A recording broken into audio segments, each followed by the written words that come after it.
Bibigyan ko kayo ng idea kung paano pala gawin itong simpleng pader na ito. O pag ganito ang pinagagawang pader o perimeter fence, no? Kaya lang bago natin umpisahan mga boss, no? Kung bago pa lang pala kayo sa maliit pa lang nating channel, huwag nyo po sanang kalimutang pindutin muna pala, no, yung subscribe. Pero isama nyo na rin po yung like at saka notification bell. Okay, umpisahan na po natin yung paggawa muna netong bakod na ito, no? Ngayon ang gagawin natin mga boss, madali lang gawin ito. I-copy muna natin ito para meron tayong guide, no? Ilagay muna natin dito. Pagkatapos dito gagawa tayo ng bakod na kamukha nito, no? Ito yung technique ko mga boss, no? Halimbawa, itong sukat ng poste 0.25 by 0.25 yan. So, rectangle lang yan mga boss. Tapos sa dimension, na-discuss ko naman yung rectangle, 0.25 by 0.25. Click, no? Pagkatapos ito namang haba ng pader, o sabihin natin mga 3 meters yan. O type natin 3. So, ito mga 3 meters ito, no? Ngayon, para meron tayong poste rin sa kabila, pwede naman nating i-copy rin ito. Base point dito, papunta ron. Ayan, no? Ngayon, ang kapal naman ng pader, no? Halimbawa, 4 inches ang kapal nito. Offset tayo. Ang 4 inches kasi 0.1 yan, no? So, ibig sabihin, pag may line tayo sa gitna, offset lang natin ng 0.05 kabilaan. 0.05 doon, 0.05 dito, 0.1 na yun, no?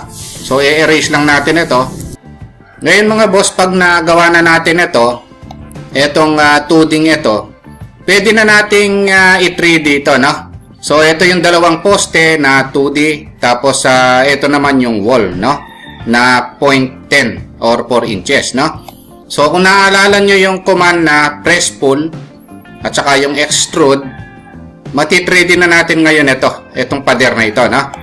Magagawa na natin itong ganito dito, no? Ngayon, ang gagawin natin mga boss, press pull tayo. Itong pader na ito, type natin press pull. Ito yon, no? Tapos, i-click lang natin yung loob. Ayan, no? Ngayon, i-type natin kung gaano kataas. Halimbawa, 1 meter. Ayan. Ngayon, ang susunod na gagawin natin, ito namang poste ang ipe-press pull natin, no? So, ang gagawin natin, kunin natin yung kulay na gusto natin. Halimbawa, white. Press pull natin ito. Press pull. Type lang natin PRE. Lalabas na yan. Click sa loob. Enter. Ito na yun. Type natin kung gaano kataas. Halimbawa, 2 meters. Tapos, press pull din natin ito. 2 meters. So, ayun na yun mga boss, no? Ganun lang kasimple. Etong pader at saka itong poste. Baguhin lang natin ang kulay ito. O, ganun lang nun. O, ganun lang yan, no? Ngayon ang susunod na gagawin natin mga boss, ito namang metal fence na ito, no? Paano ba gawin ito? Ang gagawin natin, ganito lang. Maglaline lang tayo rito. Gagawa tayo ng guideline kung ano yung haba, no, ng pader. Tapos ang gagawin natin, i-move lang natin dito. Pagkatapos ang gagawin natin, para magawa na natin itong mga metal fence na ito, maglaline lang tayo sa gitna, no? Ito, ano ba ang haba nito? Ito. O sabihin natin 1 meter. Ito na yon, yung 1 meter, no? Tapos ang gagawin natin, mag-o-offset tayo ng kung ano yung lapad nitong metal fence. Halimbawa, 0.02 kabilaan. So, ibig sabihin, 0.04 yung dalawa. Tapos, ang gagawin natin, maglaline lang tayo rito. Tutulisan lang natin yan. I-move ko dito. Maglaline ako dito. Ayan, line lang yon. Tapos, ititrim na natin itong sobra. Ayan. Tapos, ito naman, i-erase na natin, no? Ngayon, pag ipe-press pull natin mamaya yan, lagyan ng kapal, o eto na yon, no? Eto na yon. Kaya lang gagawin pa natin yung iba. Gagawin natin yung kalahati dito, tapos ipe-press pull natin. Tapos mamaya imi-mirror na lang natin ito, no? So, ano yung distansya niya? Yung offset lang muna natin. Halimbawa, from center to center, offset 0.3 or 1 foot yung distansya niya. Gaganyanin lang natin. Lalagay lang muna natin yung distansya ng mga metal pens na yon, no? Ngayon, ang gagawin natin, alisin na natin ito since na-offset na natin yon, yung distansya. Ngayon, ipe-press pull na natin ito para magawa na yung metal pens, no? Press pull. Ito yon, click yung loob. Tapos 0.01. O, ito na yon. Ganun ka-importante mga boss, no, yung press pull, no? Tapos ang gagawin natin, kakopy na natin ito. Isa lang naman yung gagawin. Tapos copy end to end. Pipick natin yung mga end para makopy. Hanggang doon, no? Ibig sabihin, isa lang yung gagawin, copy-copy na lang, no? Pero pare-parehas yung distansya niya, no? In-offset natin ng 0.3. Ngayon, dito sa kabila, ang gagawin natin mga boss, may mirror na lang natin itong mga ito, no? Se-select lang natin, tapos type yung MI. Base point dito, yung MI mirror yan, no? Tapos click lang dito, enter. Ito na yon, no? Kaya lang lalagyan natin ng metal support. Ayun, yung naka-horizontal bar na yon. Paano gawin yan? Maglaline lang tayo rito, no? Sa midpoint. Sa midpoint dito, papunta rito sa kabila, no?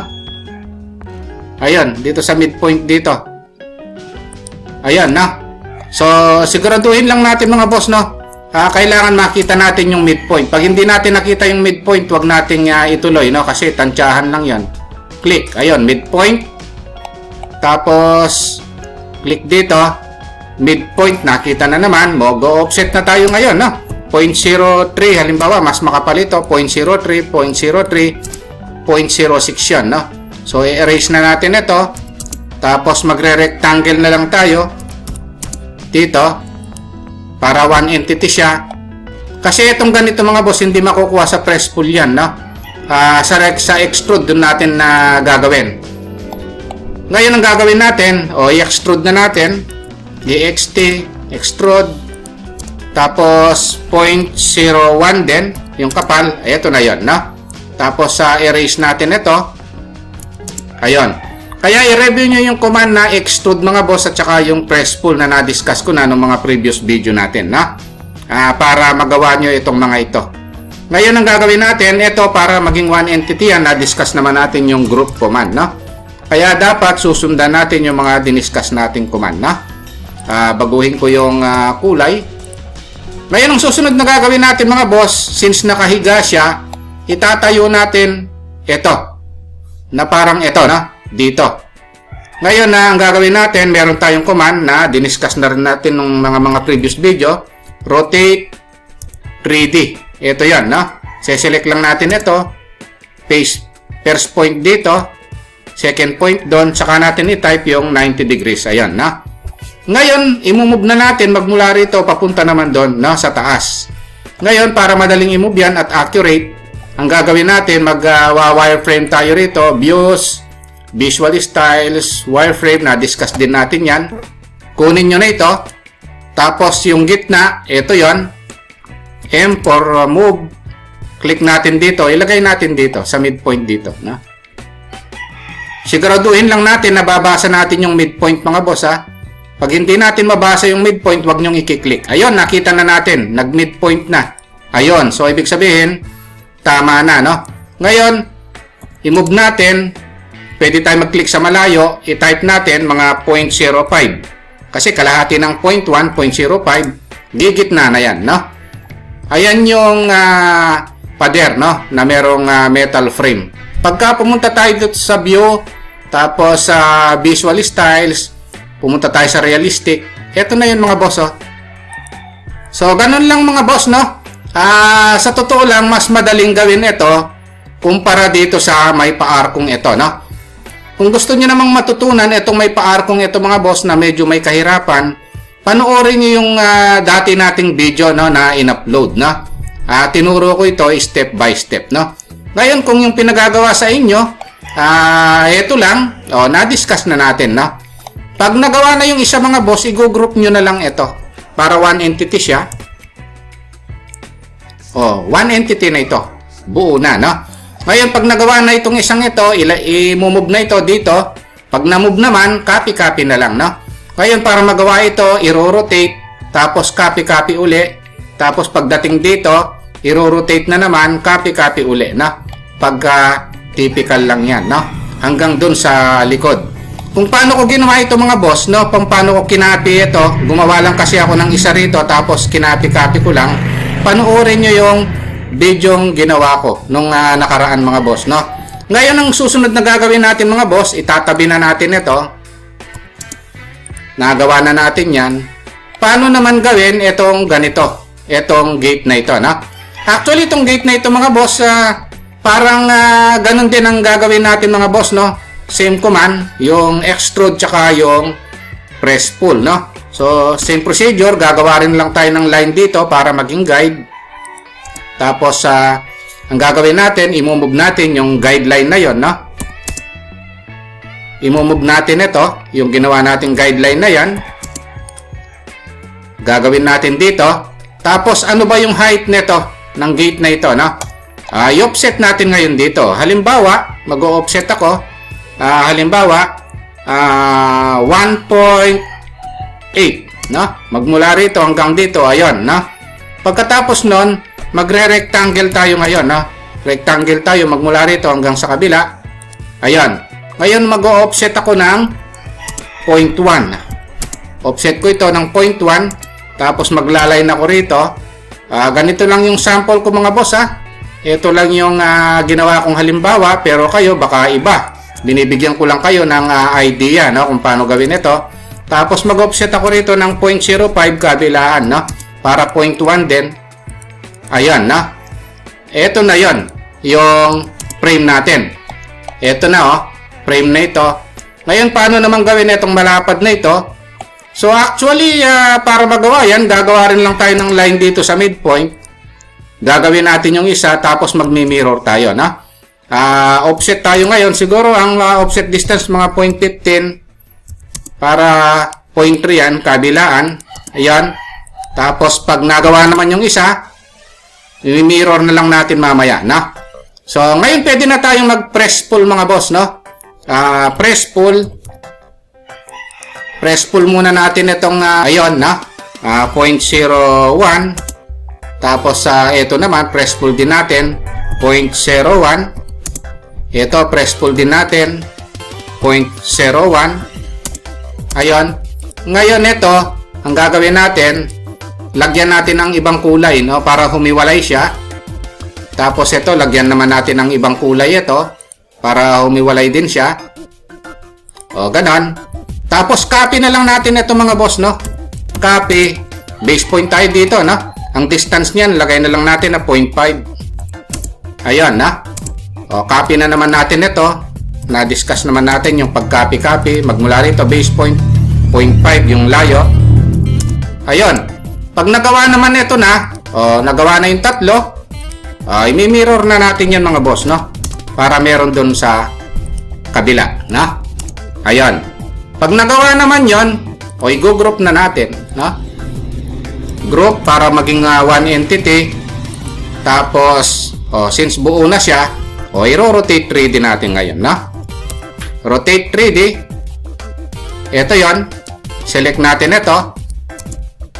First point, second point, type natin 90 degrees para tumayo. So, ito yung mga boss nakatayo, no? So, once na nagawa naman ito, aalisin ko lang ito para makita natin. I-move na lang natin ito, no? Base point dito, ilagay natin doon, no? So, ganun na lang kadali yun mga boss, move na lang, no? Ayun, i-move na lang ng ganun. So, ito yung ginawa natin, minove na lang natin dito, no?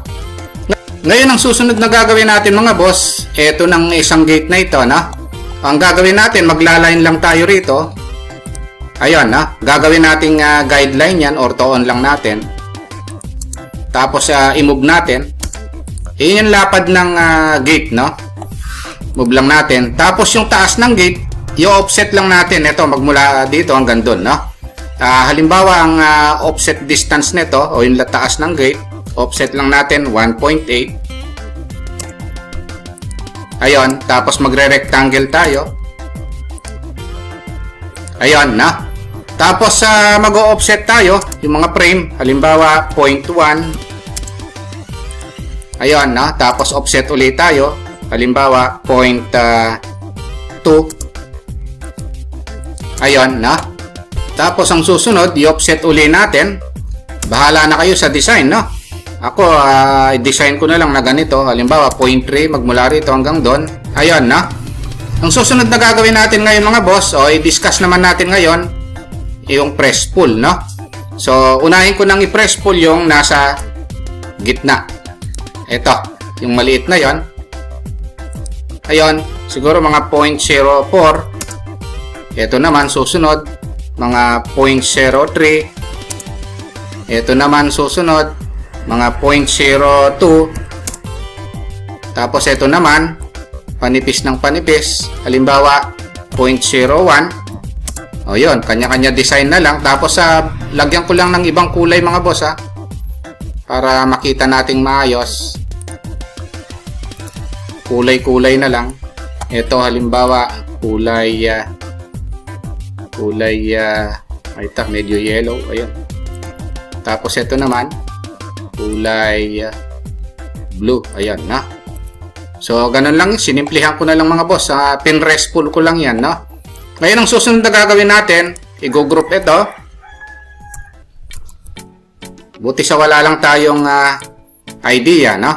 Tapos, pag one entity na siya, rotate 3D na, no? Select ito. Click. Click.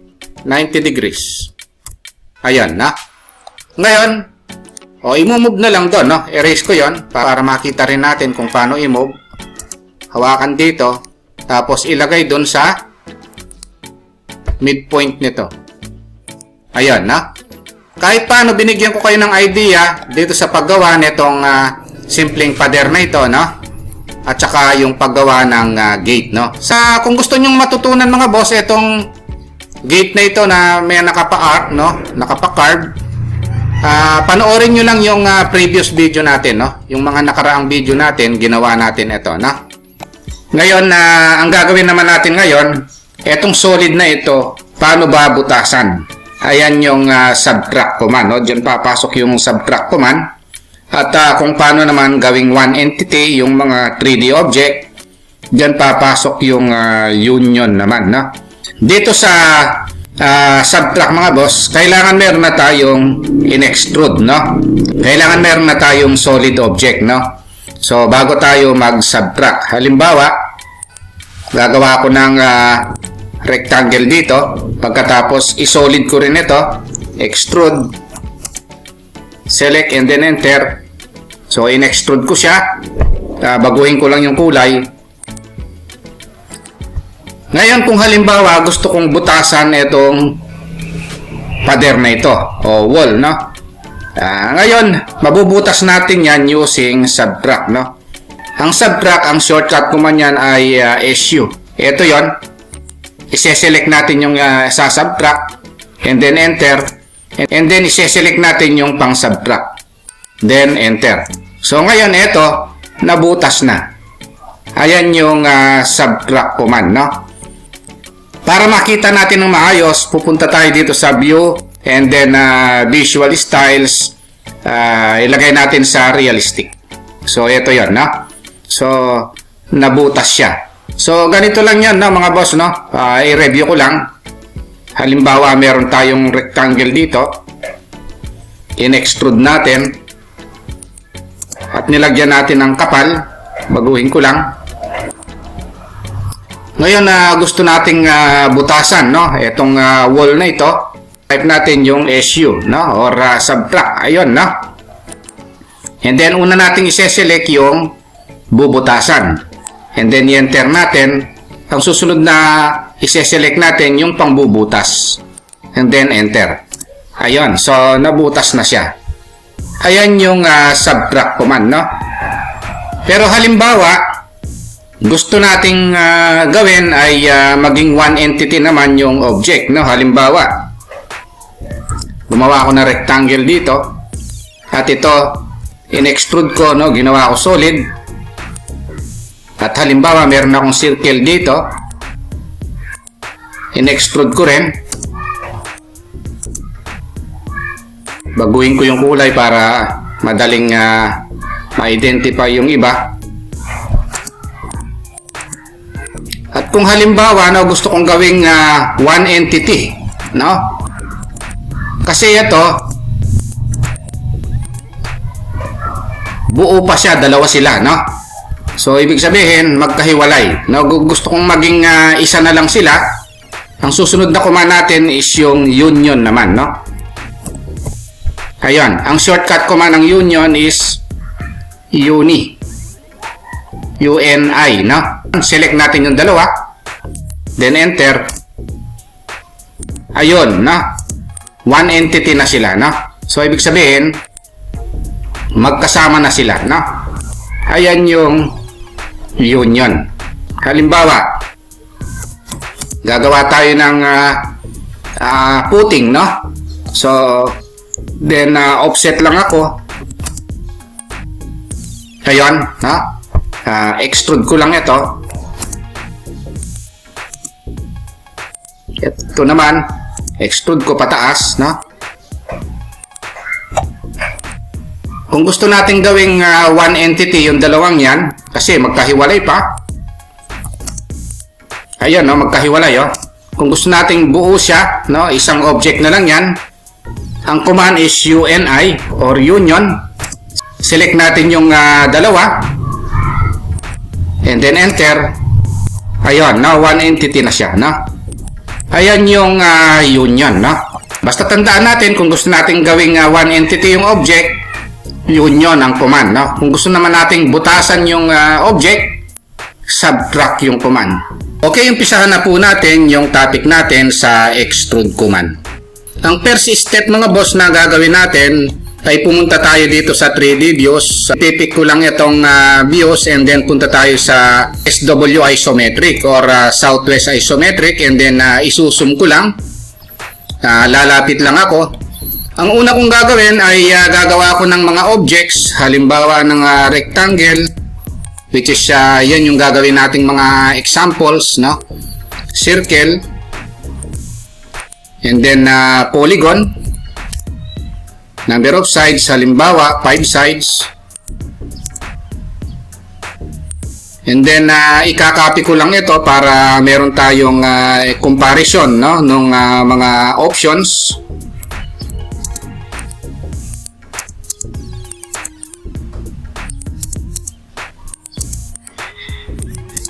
So, ang unang gagawin mga boss, itatype natin yung EXT o yung shortcut command ng extrude and then enter. Kung mapansin natin, meron siyang mode, no? Itong mode option na ito, kiklik lang natin, meron siyang solid at saka surface, no? So, itong solid ang default, no? So, click natin yung solid, select ito and then enter. Kung napansin nyo mga boss, etong solid, yung object nagiging solid, no? Samantalang click ko yung mode, yung surface ang gagamitin natin. Dito sa surface mga boss, hindi siya solid, no? Ayan yung dalawang options na makikita natin dito sa extrude command, no? Tingnan naman natin yung iba pang options dito sa extrude command. Just type EXT and then select object and then direction, path, taper angle, expression. Yan yung iba pang options. Dito sa direction mga boss, pwede nating i-click yung direction either up or down, no? So click natin yung point and then yung second point. Ayun yung direction, no? So pwede siyang pataas, yan do ko lang, and then pwede rin siyang pababa, no? So EXT, select yung object, tapos sa direction, click, first point, second point, ayun yun, pababa naman siya, no?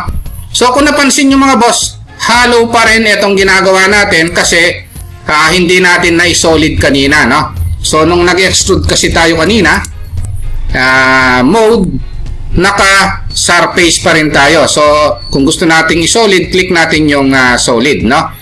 Ngayon, every object na gusto nating i-extrude, magiging solid yan, no? Kaya as much as possible, i-default nyo dun sa gusto nyong mode, no? Either solid or surface yan, no? Ngayon dito mga boss, pwede nating i-type yung eksaktong distance, no?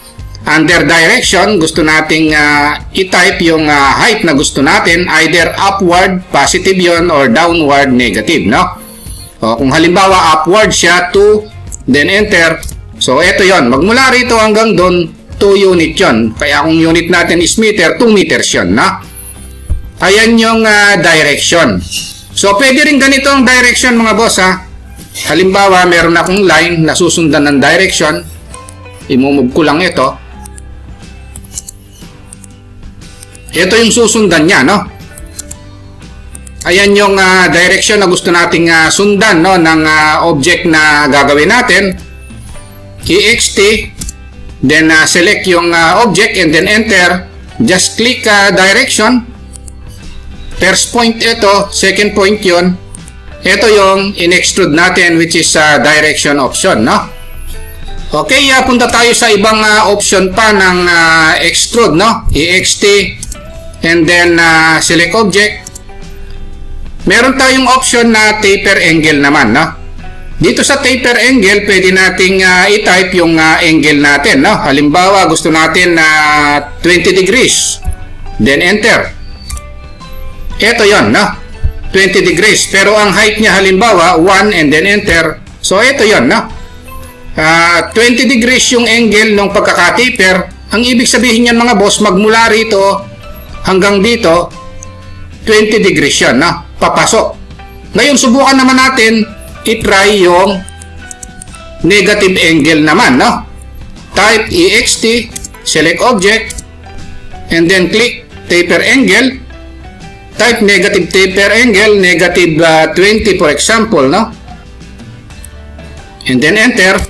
So kung napansin nyo mga boss, etong pagkakataper niya, palabas naman, no? Which is yung angle niya is 20 degrees. Ayan yan. Kung yung positive angle is papasok, ito namang negative angle ay palabas. Ayun yan, no?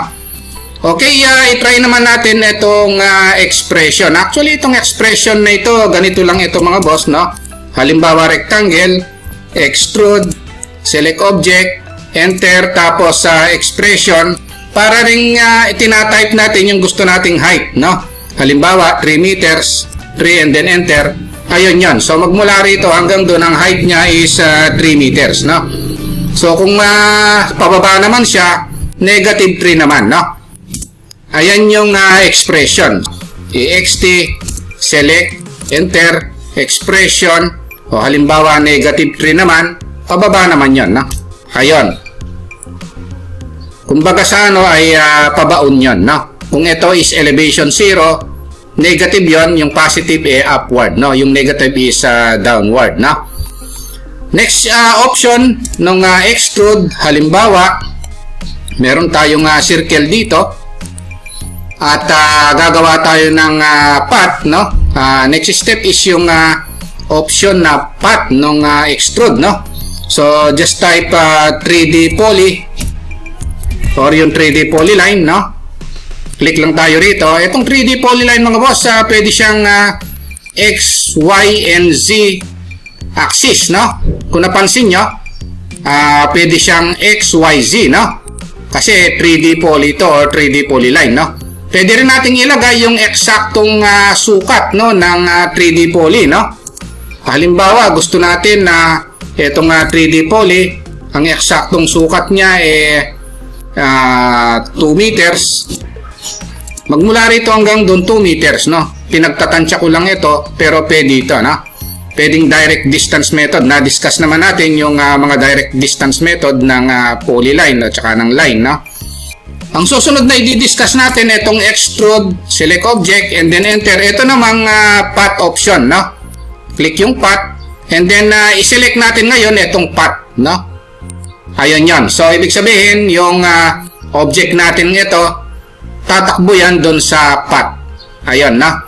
Okay, yun lang mga boss, no? Kung nagustuhan nyo itong video natin, huwag nyo po sanang kalimutang pindutin muna pala, no, yung subscribe dito sa maliit pa lang nating channel. Isama nyo na rin po yung like at saka notification bell. Thank you very much at God bless po sa inyong lahat.